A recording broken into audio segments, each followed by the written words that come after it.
Mesdames et messieurs, il y a des saisons qui marquent une carrière. Et il y a des saisons qui brisent un cœur. Celle que traverse actuellement Sadio Mané n'est pas une simple mauvaise période. Non, c'est une tempête, une vraie. Une tempête sportive, médiatique, émotionnelle, qui secoue non seulement un homme, mais tout un pays. Oui, aujourd'hui, le Sénégal pleure. Pas à cause d'une défaite en finale, pas à cause d'une élimination injuste, mais à cause de la souffrance silencieuse de son plus grand héros moderne. Sadio Mané, l'enfant de Bambali, le symbole de la réussite africaine, le roi de la CAN 2022, le ballon d'or africain, le lion qui a porté une nation entière jusqu'au sommet, traverse aujourd'hui la fin de saison la plus triste, la plus sombre, la plus inquiétante de toute sa carrière. Et le plus douloureux dans cette histoire, ce n'est pas seulement la baisse de performance, c'est le regard. Oui, le regard de Mané a changé. Ce regard autrefois rempli de rage de vaincre, de joie, de détermination, est aujourd'hui chargé de fatigue, de tristesse, de silence. Comme si quelque chose s'était brisé à l'intérieur. Comment en est-on arrivé là? Comment le joueur qui faisait trembler l'Europe se retrouve aujourd'hui critiqué, remis en question, parfois même humilié? Pourquoi cette fin de saison est-elle vécue comme un deuil national au Sénégal?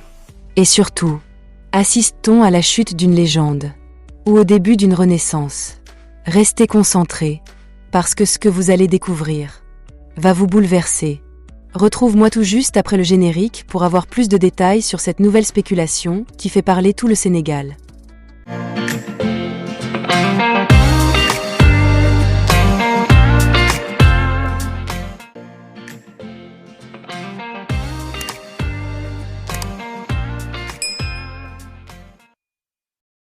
Au début de la saison, tout semblait pourtant normal. Après son transfert, beaucoup pensaient que Sadio Mané allait retrouver un nouveau souffle. Loin de la pression européenne, loin des critiques anglaises, loin des tensions médiatiques. Les premiers mois avaient donné raison à ses espoirs. On voyait un Mané impliqué, combatif, respecté dans le vestiaire. Chaque prise de balle faisait lever les supporters. Chaque accélération rappelait le grand Mané de Liverpool. Mais progressivement, un changement subtil est apparu. Difficile à expliquer, mais visible. Moins tranchant dans les duels. Moins explosif sur les premiers appuis. Moins décisif dans les zones de vérité. Au début, les fans ont relativisé. C'est passager. Il va revenir. C'est juste une adaptation. Mais les semaines passaient, et les statistiques chutaient. Le nombre de buts diminuait. Les passes décisives se faisaient rares. Son influence dans le jeu s'effaçait. Puis est arrivé le premier tournant médiatique. Lors d'un match important, Mané a été remplacé tôt, très tôt. La caméra s'est alors braquée sur lui. Assis sur le banc, regard vide, respiration lourde, visage fermé. Cette image a fait le tour du Sénégal. Et quelque chose s'est brisé dans le cœur des supporters. Parce que pour eux, voir Mané souffrir ainsi était impensable. Les critiques internationales ont alors commencé. Certains analystes parlaient d'un déclin physique. D'autres évoquaient l'âge. D'autres encore pointaient une perte de motivation. Mais au Sénégal, ces critiques étaient vécues comme des attaques. Car Mané n'est pas un joueur ordinaire. Il est une fierté nationale. Un homme qui a donné de l'eau potable à son village, construit des écoles, financé des hôpitaux, offert des bourses. Alors quand il tombe, c'est tout un peuple qui ressent la douleur. Mais la saison allait devenir encore plus cruelle. Physiquement, les pépins se multipliaient. Rien de très grave, mais suffisant pour casser le rythme. Petite douleur, absence, retour précipité. Le corps semblait lutter. Et mentalement, le poids devenait énorme. Car Mané porte plus qu'un maillot. Il porte les espoirs de 18 millions de Sénégalais. Chaque match raté devenait un débat national. Dans les plateaux TV, dans les radios, dans les rues, tout le monde analysait Mané. Et cette pression a accentué sa souffrance. Puis est venu un autre moment difficile. Lors d'une compétition majeure, on attendait qu'il soit le leader, le sauveur. Mais les occasions manquées se sont enchaînées. Des frappes non cadrées, des contrôles ratés, des duels perdus. Et à chaque erreur, son visage trahissait une frustration immense, comme s'il se battait contre lui-même. Les réseaux sociaux sont alors devenus violents. Certains fans étrangers parlaient de « fin de carrière proche ».